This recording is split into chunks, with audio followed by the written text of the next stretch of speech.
Hey, this is James Devine coming to you with the Almost Everything I've Learned About Teaching Band podcast. And in this week's episode, I want to talk about what to do the first week of school. One of the first things you want to start with is to establish and practice routines and procedures in right away from the start before you do anything else, because the time you invest early in the school year in processes and procedures will pay huge dividends throughout the year. Teachers often tell me, I just don't have time to spend on procedures. But every single second you spend is going to reap big dividends in the future. So, for example, suppose that you say to the classroom, class, we need to make sure we come in quietly and orderly.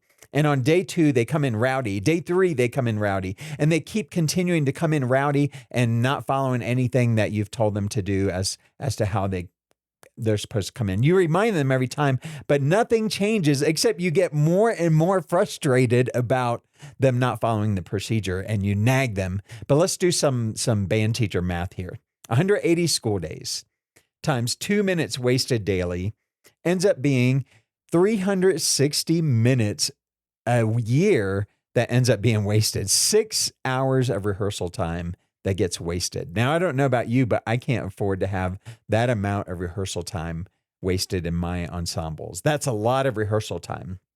But what if those students come in that first day after you've told them the rules and they're rowdy and you say, hold on a second, stop right there. We're going back outside and you're going to practice how to come into the room. They're going to groan. They're going to roll their eyes. They're going to be upset at you.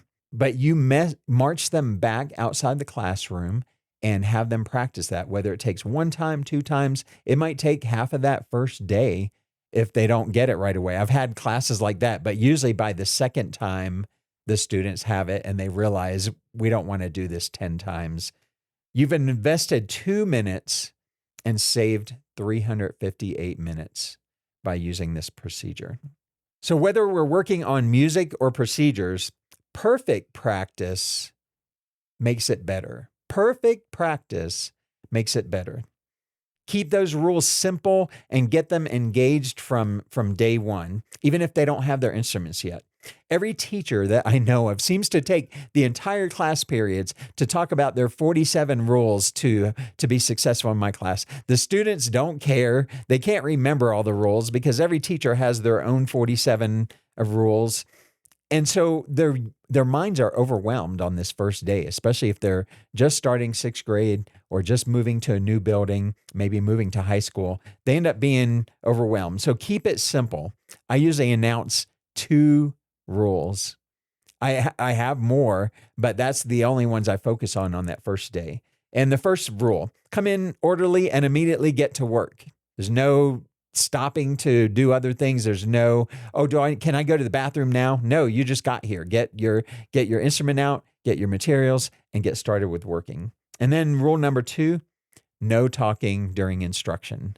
Those are the only 2 that I tell them the first day and the only 2 that I enforce right away. I add some as we go along, but I usually address it when the need arises rather than overwhelming them that first day. For example, yes, you do have to teach them the procedure on how we're going to get our music folders if you use a system like that. But you don't need to do that the first day. You can save that for the first day they're going to need their music folders. Getting them engaged could be as simple as listening and clapping. It could be as simple as call and response where you clap a rhythm and they repeat the rhythm back to you. It could be as simple as getting them to learn proper breathing techniques. But get them engaged right from the start in what band is all about.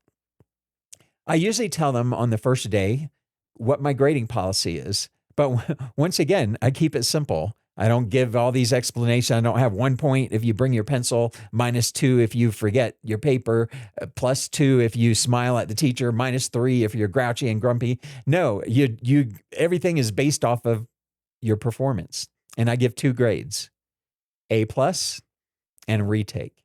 And the students understand that. It takes a while sometimes to build the culture where they realize that it's not the end of the world if they get the retake grade. And there's occasionally times I have to actually enter an F. But in my 26 years of teaching, about 20 years or so that I've been using this system, I would say that 98% or more of my students end up having the A plus in the class. And what I tell them, it's not an easy A, but it's easy to get an A. It's not an easy A, but it's easy to get an A. Everybody in the class should have an A. There should be no reason why everybody doesn't have an A. And this has worked in private schools, in a suburban high school, in a Title I middle school, and now at a charter school. All different sorts of kids in all those schools, and it has worked in every single one of them. Another thing that you can do is greet students, not just the first week of school, but get it started right away. Greet students as they enter your room. I've sometimes gone into people's classrooms, even as a guest, and the teacher is at their desks like this. And the students are doing whatever they want to. No one's paying attention to them. The teacher hasn't acknowledged them. The teacher hasn't said hi. And so I stand at the front of the room as students are entering, and I shake their hand or give them a high five or give them a fist bump, ask them how their day's going, how if they were gone, I ask them, hey, we missed you. Hope everything's okay. If they were sick, I ask them if they're feeling better. If they got to skip to do something fun, I ask them how it was going to see that game or whatever they went to. But this is an important part of developing relationships with students and getting them to be more attuned to what then you want to teach them in band class. I've seen some teachers who've gone so far as to have a special handshake for every student. I can't remember all that, so I don't do that, but I have had a handful of students who want to develop our own special handshake, and I just tell them they have to teach it to me, and then they have to be patient to me, and I eventually do learn it. Be patient as you're developing students and teaching them the procedures and getting them ready for the start of school. Sometimes we don't see the progress of what students are doing right away. I give my 3 oldest granddaughters Zoom music lessons, and sometimes it's hard to hear. I've got my earplugs in. They've got their other siblings. They're homeschooled, so their other siblings are running around. The dog's barking when he hears the high note on the trumpet, and it's just sometimes chaos through Zoom, or one of our internet connections isn't working out right. I started them in November, and we just had, a few days ago, we were on a family reunion trip, and they put on a little recital. I didn't ask them to. They wanted to. And it was the first time since November that I got to hear them in person. And it made me cry because all this patience of working with them on the notes and getting them to practice the high tones on the trumpet and trying to play the high notes on the clarinet for the one who plays that. It was hard to tell via Zoom if any of those things were taking effect, but they were. So be patient.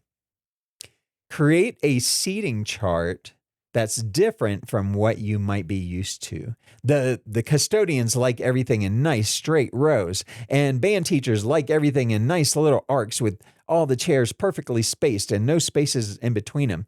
I put a space right in the middle of the rows of chairs, and I put lots of space from front to back between the chairs, so I can be to just about any student in a 40-piece band with about 5 steps.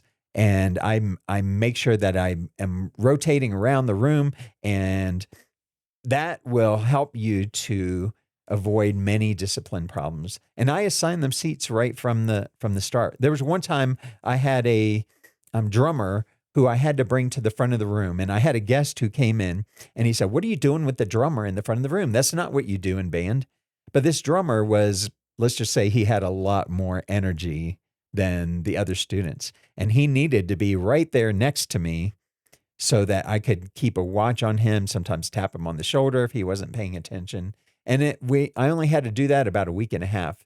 And he was like, "This stinks being up here next to the director. I want to be back in the back again." So we worked out what he could do to earn the right to be back there again. The last thing I want to talk about is organize music and make whatever copies you need to before school even starts.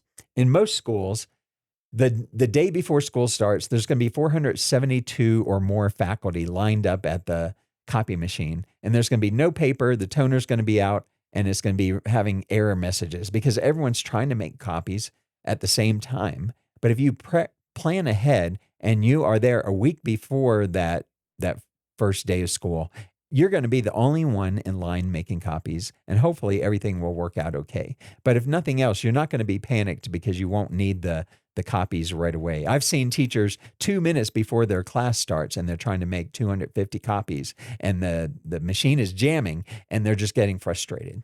So these are some tips that can help you the first week of school and help you to establish procedures and policies and get moving right away with teaching students about band.